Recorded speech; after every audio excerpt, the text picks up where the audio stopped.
اب میں ان لوگوں سے پوچھنا چاہتا ہوں جو راستے میں تکلیف دیتے ہیں، کہیں بھی بائک کھڑی کر دی، کوئی پرواہ نہیں گاڑی نکلے گی کہ نہیں نکلے گی، ایمبولنس نکلے گی کہ نہیں نکلے گی، کسی کو تکلیف ہوگی یا نہیں، کوئی پرواہ نہیں، بس جہاں جگہ ملی کھڑی کر دیا اپنے اعتبار سے۔ اور اس عمل کو اگر کوئی یہ سمجھتا ہو کہ بہت بہادری والا عمل ہے، نہیں، یہ ایمان کی کمزوری کی علامت ہے۔ مومن کبھی کوئی تکلیف دینے والا کام کرتا ہی نہیں ہے۔ بہت سارے مسلمان کہتے ہیں مولانا اتنی کھڑی ہے، اس میں ایک میری کھڑی رہے گی تو کیا فرق پڑ جائے گا؟ پتہ یہ چلا کہ دوسرے غلط کریں تو آپ بھی کر کے اپنے ایمان کو خراب کر رہے ہو۔ اگر ایک بھی سنور جائے تو ہو سکتا ہے اس کو دیکھ کر دوسرے سنور جائے۔ میں دیکھتا ہوں بائک پر ہیں، فون پہ بات کر رہے ہیں، کھڑے ہیں، پیچھے سے آدمی ہارن مار رہا ہے، چلنے والے کوئی پرواہ نہیں، کوئی پرواہ نہیں۔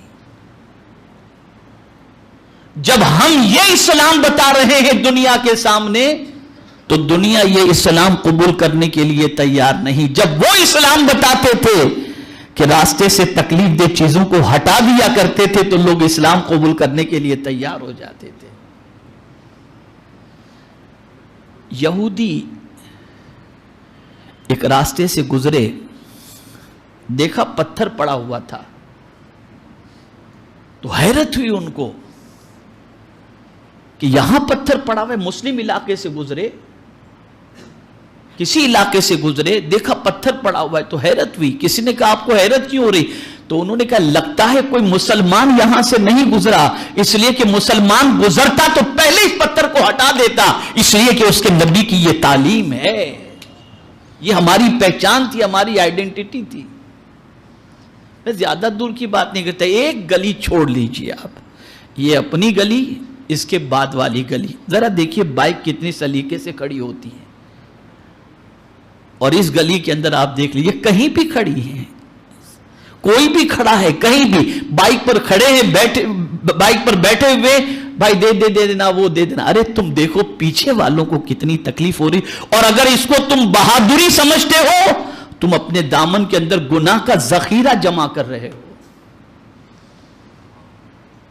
ہر بندہ اس کی نوٹس لے اور ہر بندہ اس کے سلسلے میں محتاط ہو جائے۔ اب ایک حدیث شریف سناتا ہوں، میں بہت لمبا سفر کر کے ڈائریکٹ یہیں پر پہنچا، ایک حدیث شریف سناتا ہوں، اور یہ بخاری شریف کی حدیث ہے۔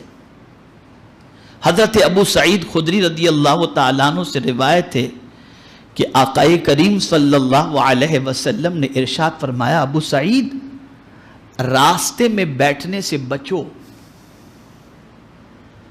تو عرض کرنے لگے یا رسول اللہ صلی اللہ تعالی علیہ وسلم، راستے میں مجلس کے بغیر ہمارے لیے کوئی چارہ نہیں۔ اب سرکار نے فرمایا اگر تم بیٹھتے ہی ہو تو راستے کا حق ادا کرو۔ تو عرض کرتے ہیں یا رسول اللہ صلی اللہ تعالی علیہ وسلم، راستے کا حق کیا ہے؟ تو میرے آقا صلی اللہ علیہ وسلم نے فرمایا نگاہیں نیچی رکھو، یہ پہلا حق ہے۔ اگر تمہاری مجبوری ہی ہے بیٹھنا تو بیٹھو، تو نگاہ نیچی رکھو۔ پھر آقا کریم صلی اللہ علیہ وسلم نے فرمایا سلام کا جواب دو، یعنی کوئی تمہیں سلام کرے تو جواب دو۔ تیسرا حق راستے کا آقا کریم صلی اللہ علیہ وسلم نے یہ فرمایا کوئی تکلیف دہ چیز ہو تو اسے ہٹا دو۔ اور چوتھا حق آقا کریم صلی اللہ علیہ وسلم نے یہ فرمایا اچھی باتوں کا حکم دو اور بری باتوں سے روکو۔ یعنی اگر تمہیں راستے میں بیٹھنے کا معاملہ ہی ہے اور مجلس جمانا ہی ہے تو راستے کے یہ 5 حق ادا کرو، اور اگر نہیں کر سکتے تو پھر جاؤ اپنے گھر میں بیٹھو یا کہیں اور بیٹھو۔ آج راستے میں بیٹھ کر کوئی نگاہیں نیچی کرتا ہے؟ کیا کوئی راستے میں بیٹھ کر تکلیف دہ چیز کو سائیڈ میں کرتا ہے؟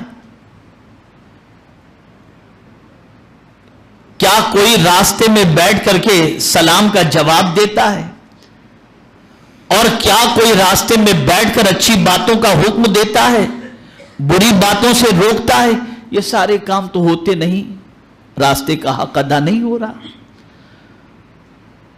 تو اب اگر کوئی یہ سوچے کہ کہاں یہ سب کرنا اور کہاں اس کا حق ادا کرنا، میں دیکھتا ہوں اپنے محلے میں منڈلیاں جمی ہوتی ہیں، کرسیاں لگا کر کے لوگ بیٹھے ہوتے ہیں، گپ شپ کرتے ہوتے ہیں، انہیں یہ نہیں معلوم کہ راستے کا حق کیا ہے۔ آپ بیٹھے ہوئے ہیں ایسی جگہ جہاں پر لوگ آمد و رفت کر رہے ہیں، کوئی کسی پر غلط نگاہ اٹھا کر دیکھ رہا ہے، اٹھو کیا کر رہے ہو تم؟ یہ راستے کا حق ہے، روکو اسے۔ کسی کمزور کو کوئی دھکا دے رہا ہے، روکو اسے،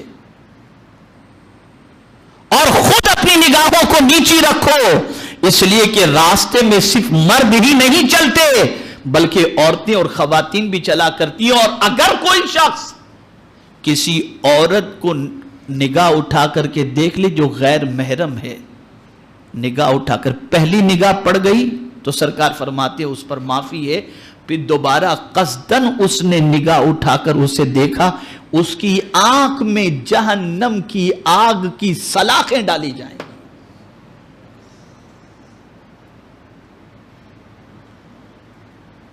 جہنم کی آگ کی سلاخیں ڈالی جائیں گی۔ اسی لیے آقا کریم صلی اللہ تعالی علیہ وسلم نے راستے میں بیٹھنے سے منع فرمایا، اور اگر بیٹھنا ضروری ہی ہو تو آقا کریم صلی اللہ علیہ وسلم نے یہ راستے کے حقوق بتائے، اور سرکار صلی اللہ علیہ وسلم نے ایمان کا ادنا درجہ اور ادنا شاخ رسول اعظم صلی اللہ علیہ وسلم نے یہ فرمائی کہ راستے سے تکلیف دہ چیز کو ہٹا دینا یہ ایمان کی ادنا شاخوں میں سے ایک شاخ ہے۔ تو آج کے بعد کوئی ایسی چیز نہ کریں جس سے آنے جانے والوں کو تکلیف پہنچے، بلکہ کوئی تکلیف دینے والی چیز ہو تو اسے ہٹا دو۔ جب ہٹا دو گے تو ہو سکتا ہے یہی عمل جنت میں جانے کا سبب بن جائے۔ تو میرے پیارے آقا صلی اللہ تعالی علیہ وسلم کے پیارے دیوانوں، ایمان کی شاخوں میں سے یہ شاخ ہے، ادنا شاخ ہے کہ راستے سے تکلیف دہ چیزوں کو ہٹا دینا۔ اللہ رب العزت جل جلالہ مجھے آپ کو سب کو اس پر عمل کی توفیق نصیب فرمائے۔